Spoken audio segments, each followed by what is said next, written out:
মানে হয় না। এরপরে আর একটাও এরকম বিতর্কিত মন্তব্য করেন বা কাজ করেন, ঢাকা বিশ্ববিদ্যালয়ের শিক্ষার্থীরা এই ঢাকা বিশ্ববিদ্যালয় থেকে আপনাকে অবাঞ্ছিত ঘোষণা করবে। উনি উপদেষ্টা থাকার আর এক মুহূর্ত এখতিয়ার রাখেন না। প্রয়োজনের সময় যাকে তাকে ব্যবহার করবে, শুধু জামাতের কথা বলতেছি না, তারা যে কোনো কাউকে ব্যবহার করবে এবং তারা সাধারণ শিক্ষার্থীদেরকেও ব্যবহার নিয়ে রিমান্ডে নিয়ে মাহফুজকে কাপড় খুলে নিতম্বে কয়টা বাড়ি মেরেছে।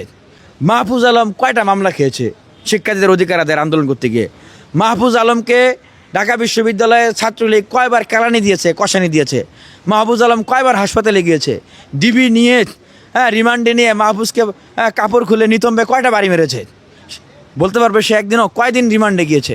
একদিনও না। তো সেই জায়গা থেকে তাকে মাস্টার মাইন্ড বানিয়ে দেওয়া হয়েছে। তো এইরকম লোকদেরকে ধরে মাস্টার মাইন্ড বানিয়ে দিলে তাদের তো এই অবস্থাই হবে। দেখেন, এই জন্যই বলছি যে এই ধরনের ভুয়া ভণ্ড মাস্টার মাইন্ডদেরকে রাষ্ট্রের গুরুত্বপূর্ণ জায়গায় রেখে রাষ্ট্রের ঐক্য সংহতি এবং বিশ্ববিদ্যালয় ক্যাম্পাসগুলোতে বিশৃঙ্খলা তৈরি করার উপকরণ রাখার কোনো মানে হয় না।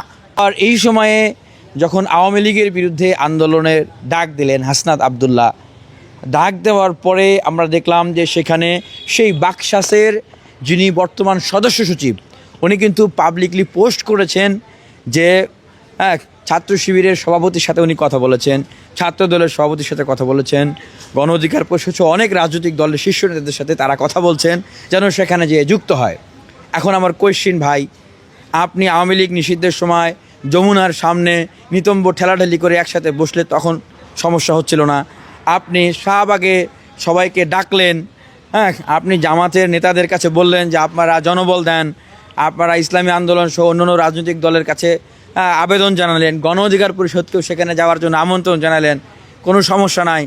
এখন আন্দোলনটা যখন সাকসেস হয়ে গেছে, এখন আপনারা বলতেছেন যে জামাতকে উত্তর দিতে হবে যে উনারা পাকিস্তানপন্থী কিনা, ৭১ ওনাদের কী অবস্থান ছিল।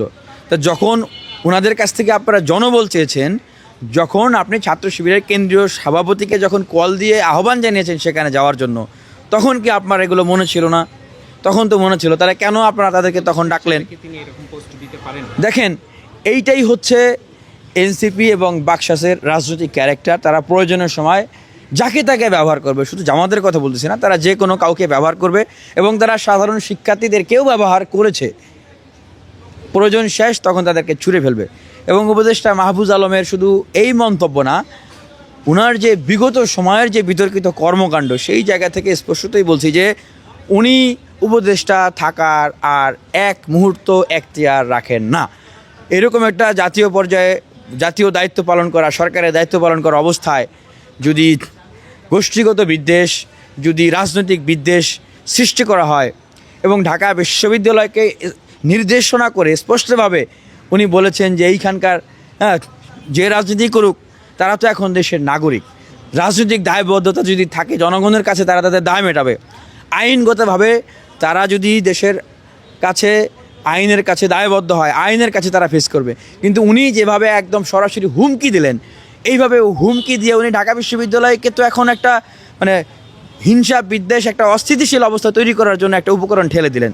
তো সেই জায়গা থেকে মাহফুজ আলমকে স্পষ্টভাবে বলে দিতে চাই যে this is the last warning from Dhaka university. Mahfuz Alam, আপনার জন্য, আপনি যদি এরপরে আর একটাও এরকম বিতর্কিত মন্তব্য করেন বা কাজ করেন, ঢাকা বিশ্ববিদ্যালয়ের শিক্ষার্থীরা এই ঢাকা বিশ্ববিদ্যালয় থেকে আপনাকে অবাঞ্ছিত ঘোষণা করবে।